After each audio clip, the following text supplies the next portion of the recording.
Kabukloy, di ka. May bagong balita ko sa inyo, good news. Naipas na raw.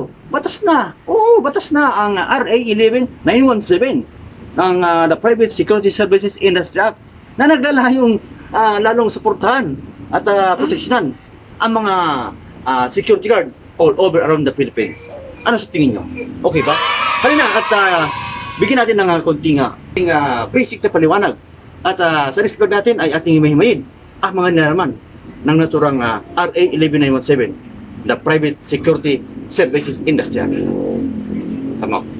So ito na nga mga book, no? Sabi dito, new law guarantees protection of private security personnel. Senator Bato de la Rosa on Tuesday, Augusto, no, joyfully informed fellow senators that his bill to strengthen the private security industry is one of the measures that lapse into law.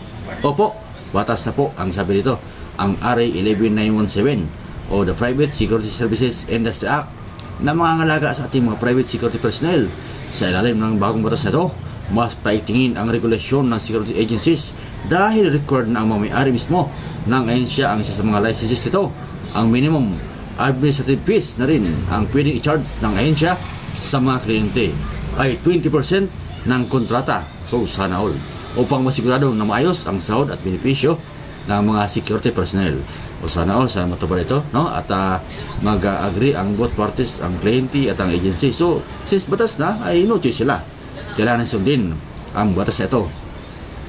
The law also simplifies the qualification requirement for those applying for security personnel. So ibig sabihin, basta nasa legal na edad, it means ang legal na edad ay 18 at walang age limit. Ayan, sakop yan ang batas. Sila ay dapat nasa legal na edad. Sabi dito, Pilipino, bawal ang Amerikano at ibang lahi. Only Filipino ang sabi dito, physically at mentally fit, of good moral character at hindi convicted ng anumang krimen or hindi walang kaso ang sabi dito, at moral turpitude. Base dito, maaari nang mag-apply bilang security personnel ang mga estudyante nagtapos sa K-12 o grade 12. No, para kami hirapan ay ito pa rin yung tinatawag na high school graduate, mga kabukong. So ating pasadahan ang penal provision ng naturang batas ito na RA 11917. Sa penal provision tayo. Nandito yung violation, sabi dito sa section 16, any violation of the provision of this act after due notice and hearing shall suffer the corresponding penalties herein provided. Sabi dito, license to operate may be cancelled, revoked, or suspended by the Chief PNP when kapag ito yung mga konsiderasyon, it takes part in the armed conflict against the government.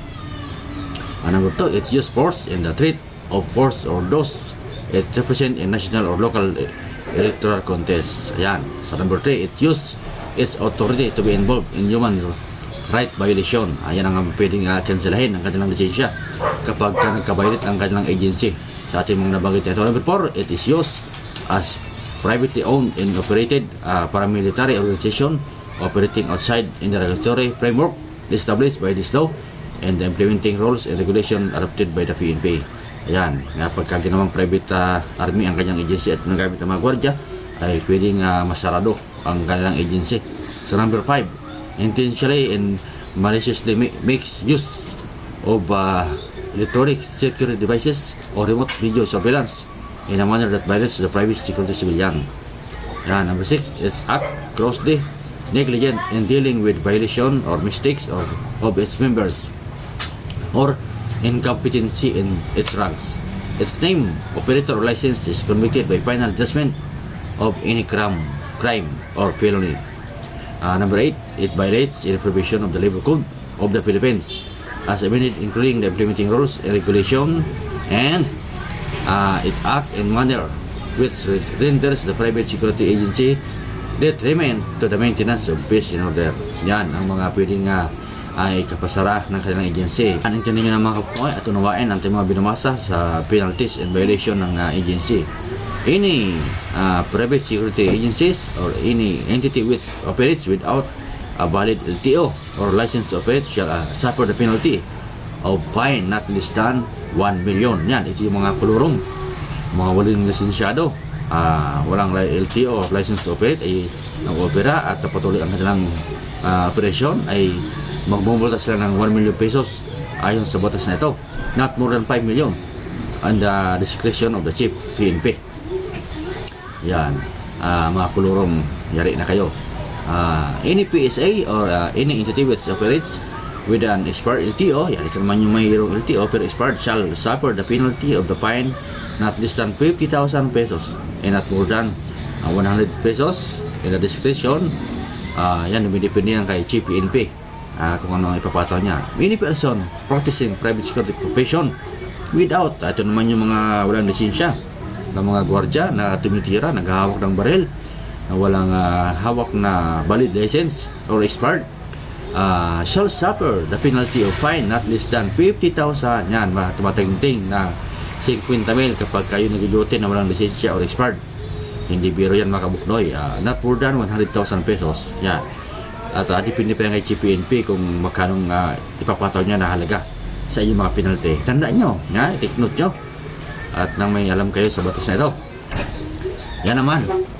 Deploy any person practicing private security profession without a valid experience license.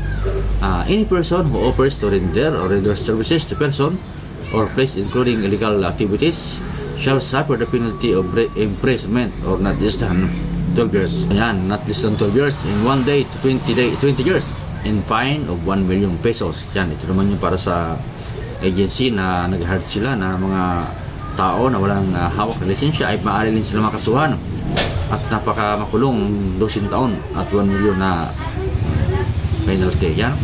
At the discretion of the court without prejudice to criminal prosecution under the other laws. Any person who violates any of the provision of this act not mentioned in the preceding subsection shall suffer the penalty of imprisonment not less than 6 months and 1 day to 6 years or fine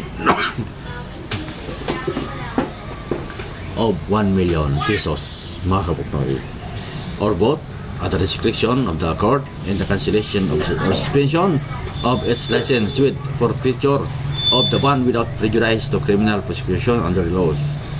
If the offender is judiciary entity, that penalty shall be imposed upon the officer or officers or the judicial entity who participated in the decision that led to the violation of any provision of this act without prejudice the cancellation of their license issued by the PNP.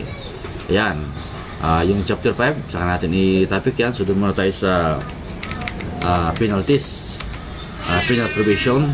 Chapter 4, ito yung mga violation na pwedeng ipataw sa mga gwardya. At syempre, yung sa anti-colorum na 1 milyon ang kanilang penalty. So sana naman magtanda na sila at hopefully maganda ang pagpa-implement ito na maayos at umaasa ang sambayan ng Pilipino ng mga security guard na maipapatupad ito ng pantay-pantay at walang kinikilingan, mahirap man o mayaman, mga kabuknoy. So inyong nasaksihan ang ating mga munting paliwanag na mabilis ng paliwanag. Ano ba ang inyong komento rito? May dagdag pa ba kayo? Meron pa ba kung hindi na isabi sa naturang batas na ito sa bagong pinatupad ng may utor at may akda na Bato de la Rosa? Ito yung dating 8783 na pinag-usapan sa Senado at yung House Bill na 2423. Ito na yon ang pinaka-finished product, ang RA 11917, the Private Security Services Industry Act ng mga siklo. Ating abangan ay implement ng turang batas na ito. Kabuknang. You are in love of the place in my mind, trying to find a way to get to you. I love of the place in my mind.